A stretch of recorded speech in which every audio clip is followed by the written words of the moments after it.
ريد كاربت جديد وفيلم عن فلسطين، المخرج هاني أبو أسعد. قصة حياة محمد عساف، بيشارك في الإنتاج محمد حفظي. النجوم النهاردة بتجتمع لتدعم السينما الفلسطينية. هنعيش مع يطير طاير وريد كاربت جديد في مهرجان دبي.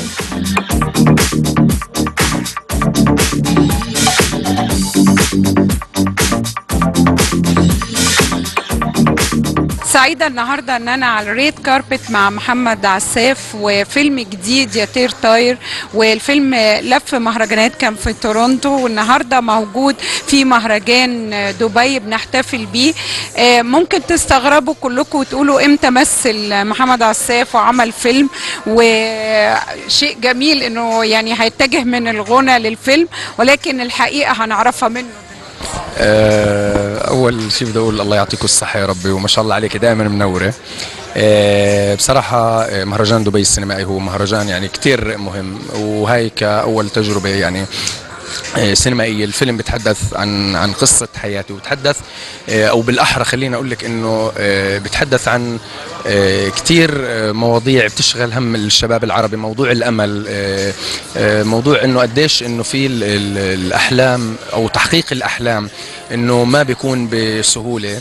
هالفيلم من خلاله احنا بدنا نعطي رساله امل للشباب العربي، انه رغم كل الظروف ممكن الانسان انه بعزيمته واصراره انه يصنع شيء، وهذا الشيء يعني موجود بالفيلم. يمكن الفيلم بيتحدث كمان عن جوانب ثانيه اللي هي معاناه الشعب الفلسطيني، المعاناه اللي يمكن يعني لطالما بنسمعها بالاخبار، بس في الفيلم متحدثين بطريقه اخرى، يعني اكثر اجتماعيه، اكثر على التفاصيل البسيطه في المجتمع الفلسطيني. فهذا شيء كثير حلو. انا سعيد بهذا الفيلم، وبدي اشكر الاستاذ هاني ابو اسعد مخرج الفيلم، واشكر اداره المهرجان على هاللفته الحلوه انه الفيلم يكون متواجد بالمهرجان. يعني احيانا الواحد بيخاف ان قصه حياته تتعمل فيلم، يقول لك خلاص انا كبرت بقى وهموت وبتاع، فانت لسه في بدايتك، يعني حياتك لسه هتبقى.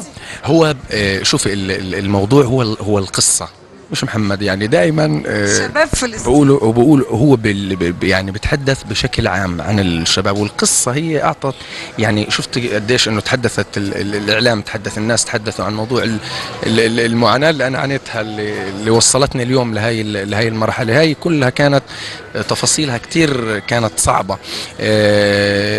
الشباب الفلسطيني اللي عايش بفلسطين في عنده مشاكل كثير بسبب الاحتلال والضغوط اللي يمكن داخل حتى المجتمع، سواء كان هذه الضغوط سواء كانت سياسيه او اقتصاديه او اجتماعيه. فاحنا بهذا الفيلم بنجمل هذا الموضوع، بنتحدث عن هذا الموضوع. احساسك ايه النهارده بكل الناس اللي هتشوف الفيلم من جميع الجنسيات؟ احساسك ايه النهارده بالنجوميه الجديده، غير نجوميه الغنى، نجوميه السينما بقى؟ وانا بشوف ان السينما ابهار اكتر وتوثيق اكتر للغنى، ده هيخليك تتحمس ان انت يعني بصراحه دائما شوفي في دائما دخول الفنان على او المغني خليني احكي او المطرب على السينما مرات يعني قد يكون يعني ممكن يساعد وممكن يرفعه للسماء، وممكن في نفس الوقت ينزله. يعني هذا بيعتمد على كثير اشياء. مش موضوع سهل انه الانسان يختار او خاصه الفنان عفوا انه يختار انه بين انه يكون مغني او في عمل درامي او سينمائي. في نماذج كثير، مثلا اذا بتتحدثي عن تامر حسني نجح في السينما كما نجح في قلنا زمان عبد الحليم حافظ اغانيه توثقت وفضلت الناس كلها بتحبها من افلام. طبعا اكيد بالتاكيد، لو ما كانش عمل الافلام دي كان ممكن رصيد كبير، ما كانش الاجيال تبعها. بالتاكيد يعني هذاك الزمن كان. انت عملت مشهد واحد في الفيلم. انا عملت مشهد واحد، وطبعا عشان انوه برضه واكد انه انا في البدايه ما قبلت انه انا امثل، وبصراحه شفت نفسي في الحته اللي هي بتاعت انه انا لا عايز اغني لسه، مش لكن يعني في عندي فضول، اصبح انه انا لقيت موهبتك يعني عندك كاريزما، عندك جاذبيه. بص الجاذبيه على فكره ما بتتجزأش، يعني انت يمكن جاذبيتك مع الجمهور اللي اختارك ممكن تخليك تبقى من النجوم الكبار. يعني ان شاء الله يعني اصبح عندي فضول يعني بصراحه، لكن بحب المواضيع. خليني اقول لك انه لو عرض علي كمان فيما بعد انه انا انسان اكثر واقعيه، بحب الواقعية. السينما بتعتمد على مواضيع كتير، ممكن تكون دراما، في خيال، في أنواع كتير، بس أنا بحب صراحة القصص الواقعية. أنا سعيدة بوجودك النهاردة وفي انتظار فيلم ليك مرة تانية. بقول لك ألف مبروك، وكل اللي بيديله، اللي اداله الفوت وكل اللي اداله صوته، يتابع معانا الفيلم وقصة حياته بقى، اللي عايز يعرف حياته أكتر من خلال الفيلم. مبروك، منور عليك ويعطيك الصحة يا رب. الفرصة قدامك دلوقتي علشان تكون النجم الجديد في برنامج أرب ايدول. موزع كل التذاكر، بس قالوا هاني من الساعة 6 والناس الظهر على الساعة 6 من يومين. إذن عندك أنت أول شخص جاي مهذب تعالي. يعني انا وصبا ما تقابلناش في الافتتاح لانها دخلت على طول، بس حظي حلو النهارده بشوفها بفيلم جديد وريد كاربت جديد، فيلم قصه حياه محمد عساف، وبيشارك في الانتاج محمد حفظي اللي طبعا صديقكم وكلكم بتدعموه، وفيلم مهم في مهرجان. أول حاجة الفيلم شارك في إنتاجه صديق لينا فعلا، وتصور جزء منه في الأردن، فهذا كمان شيء بيهمني كتير. والمخرج الفلسطيني الكبير هاني أبو أسعد، وطبعا محمد عساف. احنا مبسوطين إنه مهرجان دبي محتضن لافتتاح الفيلم، ومبسوطين كمان إنه MBC is holding الإيفنت هذا. كلميني عن المشاركة بقى ووجودك في المهرجان. أنا السنة مشاركتي مختلفة شوي، لأنه عم بشارك مينلي كبروديوسر بالمهرجان مش كممثلة، وكمان كنت حابة أكون موجودة جنب كل أصحابي اللي عاملين أفلام حلوة وأشوف أفلامهم. مستمتعة؟ شفتي أفلام؟ انبسطتي بالأفلام المصري؟ اتفرجتي على نوارة؟ اتفرجت على نوارة، اتفرجت على قبل زحمة الصيف، بدي أشوف حرجة في صيفا، يعني اتفرجت على أفلام كتير طبعا مصرية.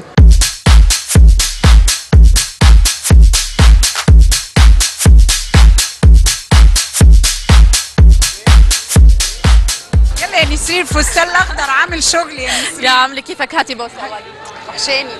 يوتيوب. ايه الشياكة؟ مين المصمم؟ حياتي تصميم عائشة رمضان المصمم. كانت عاملة لك على التلفزيون هتلبس ايه وايه قبل. صح مزبوط، كنا عاملين كومبيتيشن على 3 جاونز، بس كان في الافتتاح. ايه تبع الافتتاح طبعا. ايه والنهارده يعني المهرجان كله من عندها. المهرجان كله من عند عائشة رمضان، وان شاء الله حاستمر بالتعاون معها لانه هي حدا كتير كرياتيف وكتير بيعجبني ذوقها. يعني ايه اللي لقيتي فيها؟ هل لقيتي فيها البساطة، الستايل الأوروبي أكتر، وخصوصا إنها بتلبس أزياء عالمية؟ مزبوط، بتلبس لكتير سيلبرتيز عالميين، طبعا على رأسهم جيلو، جينيفر لوبيز، وكتير ناس غيرها.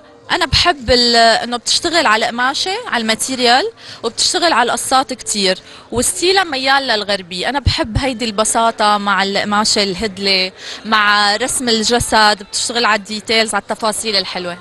النهارده بقى مشاركتك بفيلم جديد، فيلم بيشارك في مهرجان دبي، يطير طاير، قصة حياة محمد عساف، وهو بيطلع فيه مشهد في الآخر، وهو اتصور في الأردن كمان.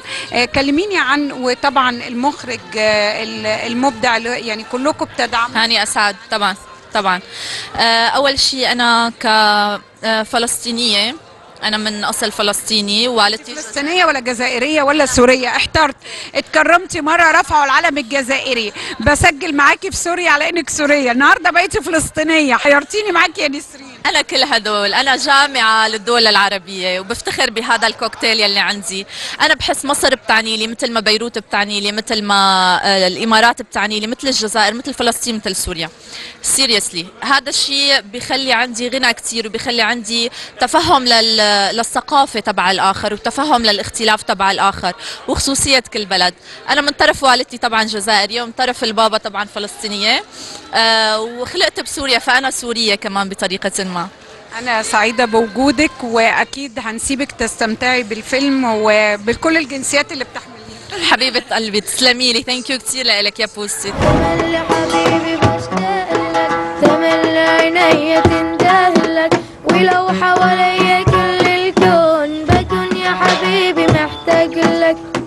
تملي معاك، معك قلبي، معك روحي يا أغلى حبيب.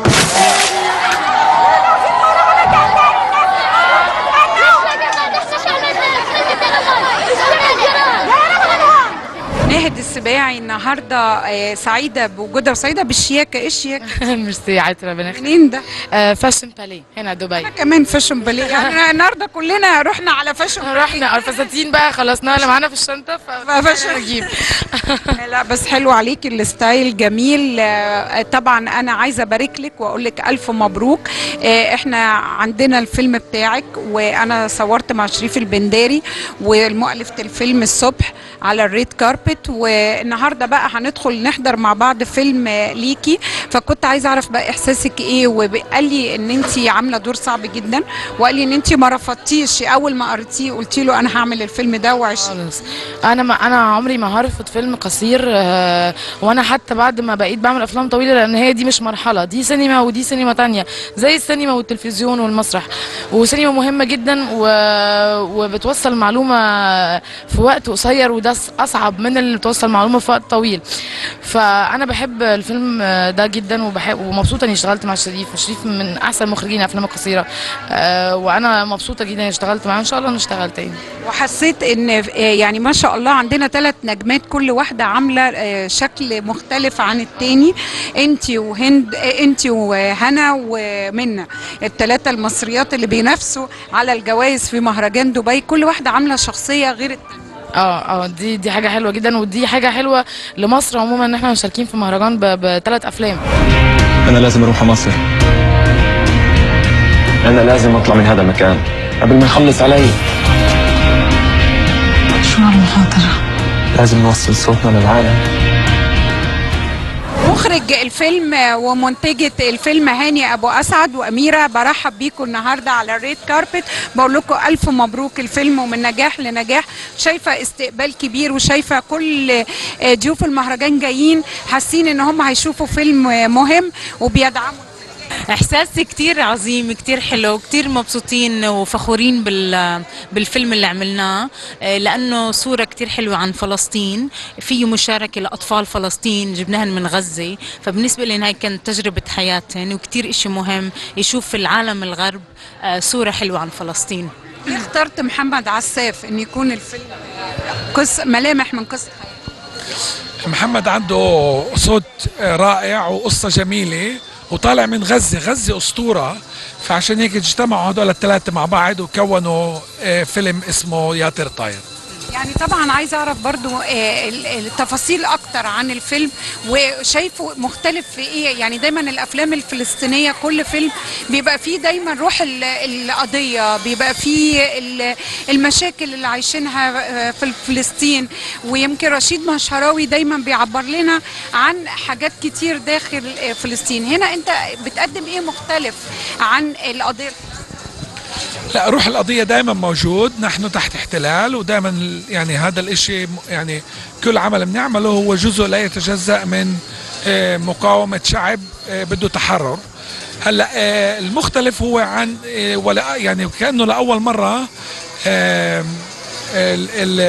يعني في هو أكثر عن الفن الفلسطيني، عن الغناء الفلسطيني، وعن غزة كبلد محاصر. مع كل هذا بتطلع فن وبتطلع ابتسامة وبتطلع شيء جميل. تكلفة الفيلم كانت عالية ولا كان في دعم سينما الفلسطينية؟ لا، انه تكلفة الفيلم زي افلام هاني اللي قبلها زي عمر وجنى الان تقريبا $2 مليون تقريبا، ولا يعني يعد هذا لو بادجت موفي، يعني ما في دعم طبعا من عدة جهات، من شخصيات رجال اعمال فلسطينية، من الMBC.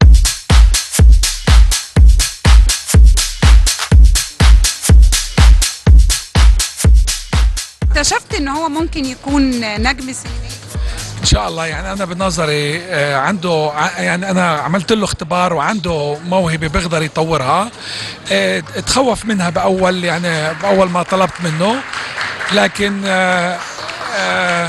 ان شاء الله بالمستقبل حينمي موهبته كمان في التمثيل. الاستقبال لي في تورونتو الاستقبال في تورونتو كان رائع. يعني اول شيء لانه كان في جمهور يعني مختلط بين اجانب وبين عرب، وكان كل الردود الفعل تقريبا يعني متشابهه، انه كثير تعاطفوا وتحبوا الفيلم، ضحكوا وبكيوا بنفس الوقت، وبكيوا من فرحه، وهذا كثير عظيم كان. احلى تعليق اتقال لك في تورونتو؟ انه الاطفال غزه ما فهمناش انه هن هيك وشكلن هيك وحياتن هيك وروحن هيك. هاي احلى تعليق، لانه قدرنا نوصل مزبوط صورة فلسطين اللي هي مشوهة بالنسبة للغرب. اللي مستنين النهارده من مهرجان المزبوط يتفاعل الجمهور مع الفيلم. انت لما بتغني بتعطي امل لملايين الناس. وهلا بدنا ننتقل لابن غزة، ابن فلسطين، محمد عساف. إلهام شاهين النهارده على ريد كاربت بتدعم فلسطين، بتدعم حياة كل الشعب الفلسطيني. فيلم لهاني أبو أسعد وقصة حياة محمد عساف وريد كاربت جديد وفيلم جديد في مهرجان دبي. برحب بيك. ميرسي يا بوسي. هاني أبو أسعد طبعا مخرج، أنا يمكن عشان أنا بسافر في مهرجانات كتير فشفت له العديد من الأفلام والموضوعات الجريئة جدا، مش جريئة بس في أحداثها وجريئة في حوارها، فهو فعلا مخرج متميز ومختلف يعني حتى عن المجتمع العربي في طريقة تفكيره وفي أسلوب إخراجه. أنا طبعا بحييه وبتمنى له التوفيق إن شاء الله في المهرجان، وهو فعلا عامل صدى جيد جدا للسينما الفلسطينية في كل المهرجانات الدولية، فربنا يوفقه النهارده ان شاء الله. انا سعيدة بوجودك وسعيدة ان انت زي ما دعمتي الافلام المصرية بتدعمي كل افلام المهرجانات. كنت موجودة في فيلم بلال وكنت موجودة في فيلم الافتتاح والنهارده موجودة في فيلم فلسطيني، وهو ده المهرجان ان انتوا تشاركوا وتشوفوا الافلام وتشوفوا كل السينما اللي موجودة اللي ما بتقدروش ممكن تشوفوها في بلادهم. بالتأكيد نوعية الافلام اللي احنا بنشوفها في المهرجان مش هتتاح لنا الفرصة ان احنا نشوفها الا من خلال مهرجانات فقط. يعني الفيلم الاماراتي والفيلم الفلسطيني وافلام السينما المستقلة في اوروبا، لان في افلام وتجارب مهمة جدا. احنا يعني السينما الدارجة بالنسبة لنا عالميا السينما الامريكية، لكن مش هي دي كل السينما. في سينمات مهمة جدا بتقدم فن فعلا راقي ومحترم وبتعبر عن مجتمعاتها والواحد بيتعلم يعني ثقافات جديدة، بنشوف حياتهم عاملة ازاي اجتماعيا وسياسيا واقتصاديا وعلى كل المستويات. فانا بشوف ان دي بتبقى ثقافة واسعة جدا ممكن الواحد ياخدها من خلال المهرجانات.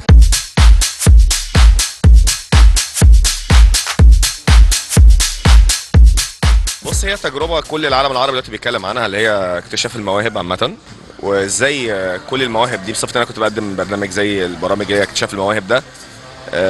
مفيش شك الشباب دول بيتعبوا جدا، وفي ناس بتيجي من بلاد صعبة جدا المعيشة فيها، وعلى بال ما بيوصلوا فبيبقى قصة كفاح انت مش متخيلة تبقى صعبة ازاي للولاد. فجميل جدا ان احد البرامج يتعمل منهم حاجه زي كده، سواء ارب ايدل سواء اي برنامج تاني.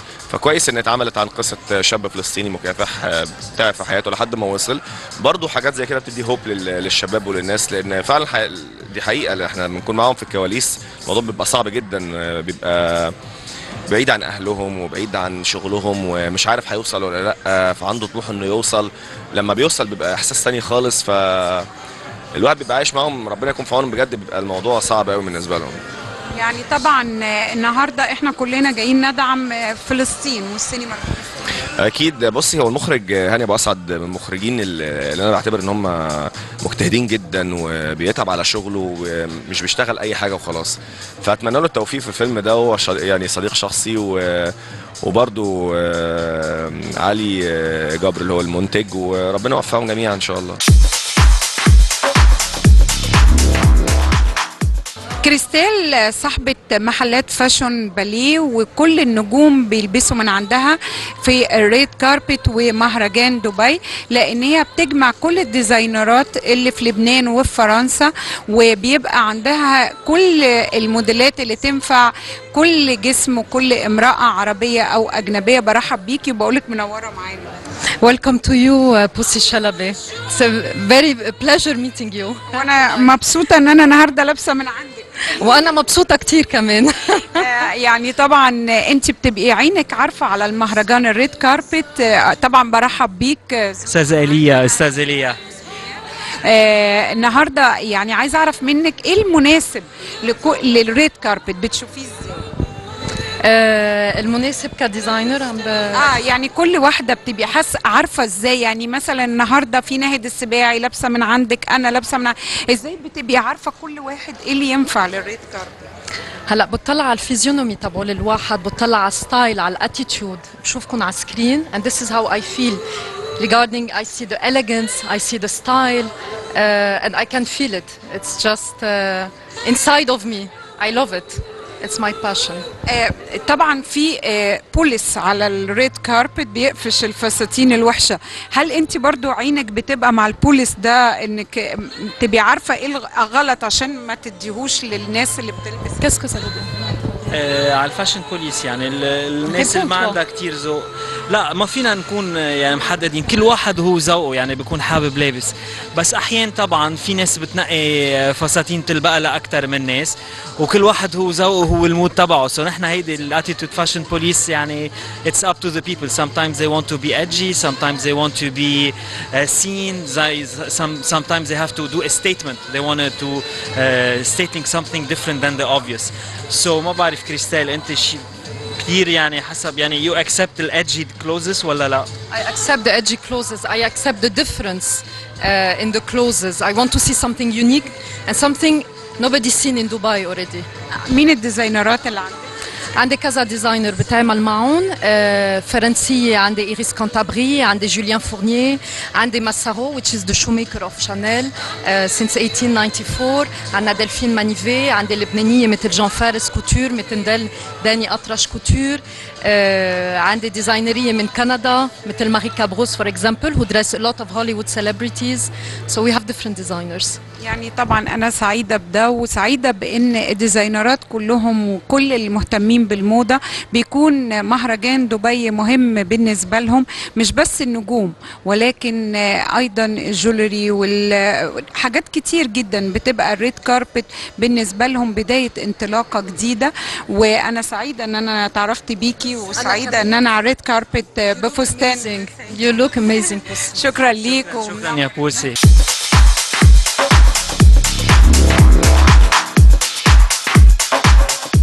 عشنا معاكم الافتتاح، عشنا معاكم الفعاليات، عشنا معاكم الندوات والنجوم وأحداث كتير في دبي، والنهاردة بنصل للختام، وفي الختام بيحلو الكلام. شكرا مهرجان دبي، شكرا رئيس المهرجان عبد الحميد جمعة، شكرا لكل واحد ساهم في نجاح الفن العربي على أرض دبي. مبروك لكل النجوم اللي بتحصد الجوائز، مبروك لكل الأفلام اللي شاركت وما أخدتش جوائز ولكن الكل سقف لها وشافها بحب كبير. انا سعيده ان انا كنت موجوده الدوره ديت، وبتمنى ان انتوا كمان تكونوا قضيتوا معانا فعاليات المهرجان واستمتعتم بيها. ودايما معكم بوسي شلبي في مهرجان دبي، ومسك الكلام الختام.